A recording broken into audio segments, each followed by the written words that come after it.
Black consumers are projected to spend $1.5 trillion on products and services this year.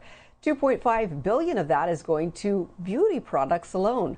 All this week in our Business of Black Beauty series, BNC's Brittany Jones introduces us to the boss lady CEOs making waves in an industry finally recognizing the power of the black dollar.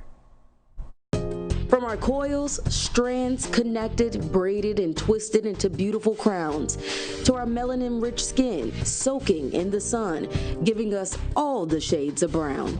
Black is beauty. Black beauty is community.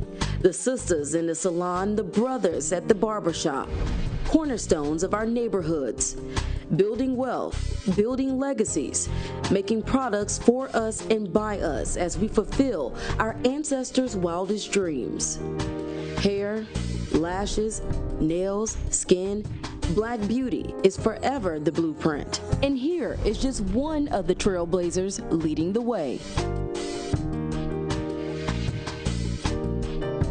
And Lana, oh my gosh, you've been doing such a fantastic job. Obviously, this was a new career for you, if you will. Talk about your passion. One of the things that we want to talk to you about is Kurly Klips and how you developed it. This is something that, some women, we can't get the hair that we want in terms of like having it very big. So you offer a way to be able to get that gorgeous look and give people confidence. So tell us more about your business, Kurly Klips.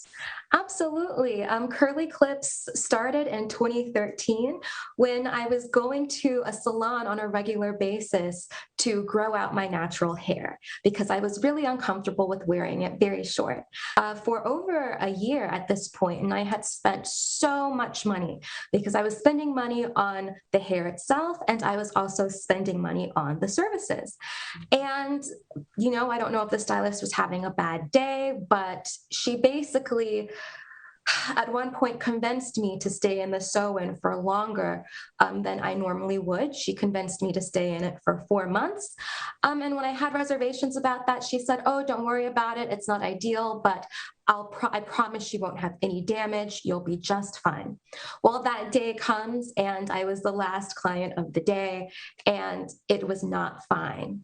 I had finally reached my goal length, which is pretty much down my back towards my bra strap. And towards the end of it, after she was finished, we had to cut it all the way back up here again. This was a really, really difficult time in my life. I graduated college during the Great Recession, the first year of the Great Recession. And so I had a really hard time finding a job. And even at that point, all of my dreams that I had been working towards, nothing had really come of it. And that's when I was crying on my bathroom floor, just saying, I give up, God, I give up on all of my dreams. Whatever you want me to do, I'll do it.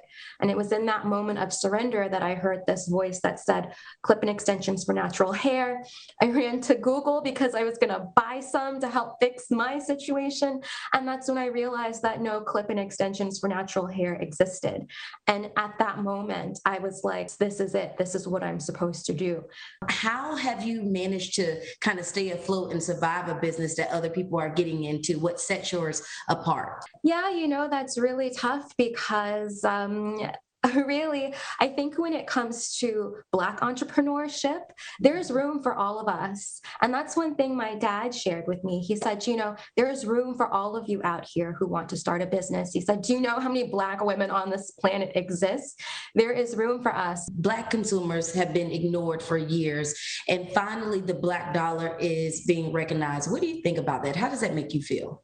It's about time. And that's when I started Kurly Klips. I remembered I had a lot of white peers, Asian peers, Latina peers, who all had the option of clip-ins. And it was like, why hasn't anyone made this option for Black women? It just was absurd to me. So the fact that Black people are using their money to vote for the type of businesses they would like to see, they're using their money to create the type of future they want to see and create. I mean, that's the beauty behind it. Well, many blessings to you, a founder and CEO of Kurly Klips, Lana Boone. Thank you so much for joining us. Thank you too, Brittany. I really appreciate and thank you, BNC. More news ahead. Stay with us. This is BNC.